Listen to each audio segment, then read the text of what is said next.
Hello everyone, welcome to Sarvodaya classes. Sarvodaya classes में आप सभी का स्वागत है।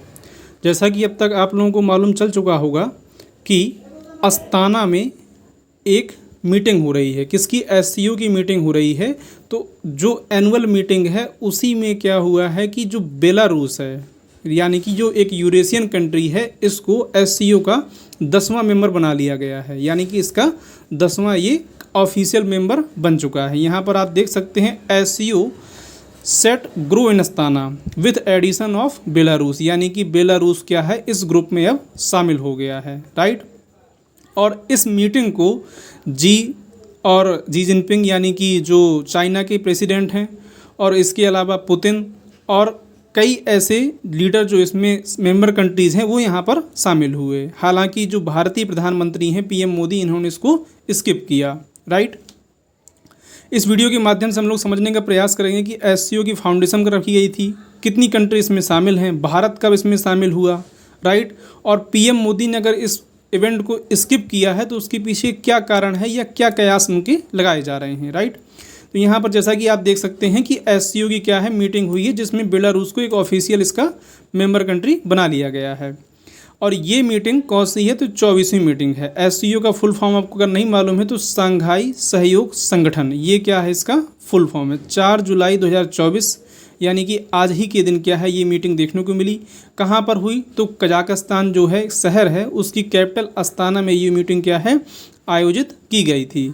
कजाकिस्तान के जो राष्ट्रपति हैं कासिम जोमार्ट टोकायेव, इन्होंने क्या है इस पूरे जो बैठक है उसकी मेज़बानी की थी। और जैसा मैंने आपको बताया कि बेलारूस जो है इसका 10वां पूर्ण सदस्य बन गया है। अगर भारत की बात करें तो भारत में पीएम मोदी न जा कर के यहाँ पर से कौन गए हैं? तो जो फॉरेन मिनिस्टर हैं एस जयशंकर, इन्होंने भारत का यहाँ पर प्रतिनिधित्व किया था, राइट। बेलारूस के राष्ट्रपति की बात करें तो इनका नाम क्या है? अलेक्जेंडर लुकाशेंको है, जिनको यहाँ पर आप देख सकते हैं। ये इनकी फाइल फ़ोटो है।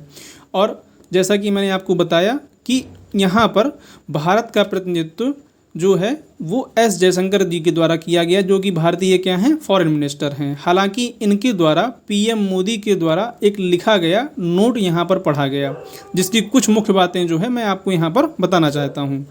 इस नोट में पीएम मोदी ने इन चीज़ों का जिक्र किया था कि अभिव्यक्ति को, यानी कि किसी भी व्यक्ति को अगर आतंकवाद फैलाया जा रहा है तो उसको माफ़ नहीं किया जा सकता है, और आतंकवाद को इस पूरे समिट की प्राथमिकता देनी चाहिए। और इनके मूल उद्देश्यों में भी क्या है, आतंकवाद क्या है एक मूल मुद्दा है या मूल लक्ष्य कह सकते हैं आप, राइट। तो ये पूरी समिट के दौरान पीएम मोदी के इस नोट का कुल मतलब यही था कि पाकिस्तान और चाइना ऐसे देश जिनसे भारत अपनी सीमा साझा करता है, यहाँ से आतंकवाद बहुत भर भर के देखने को मिलता है। इसलिए पीएम मोदी के द्वारा खुद ना शामिल होकर के एक नोट के रूप में अपनी बातों को वहाँ तक पहुँचाया गया। और साथ ही ये भी कहा गया कि जो युवाओं में कट्टरपंथी फैलाने का जो सिस्टम बना रखा है उस चीज़ को भी रोकने के लिए इन्होंने कहा है, राइट। आगे अगर हम लोग देखें यहाँ पर तो 15 जून 2001 को क्या है एससीओ की स्थापना की जाती है। और इसमें 6 देश स्टार्टिंग में क्या है इसके फाउंडिंग मेंबर हैं। इस ग्राफ से आपको ज़्यादा चीज़ें समझ में आएंगी। यहाँ पर आप देख सकते हैं, हालांकि यहाँ पर एससीओ की तुलना की जा रही है एंटी नेटो से, right. Belarus to join so called anti NATO SCO. और इसको लेकर के कई एनालिस्ट जो हैं वो ये भी कयास लगा रहे हैं कि पीएम मोदी के स्किप करने के पीछे की वजह भी यही है।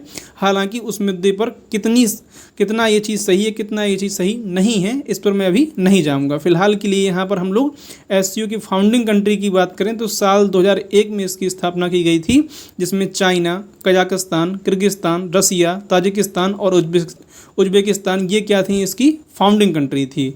साल 2017 में क्या होता है कि भारत और पाकिस्तान दोनों एक ही साथ इसमें ऐड हुए थे, राइट।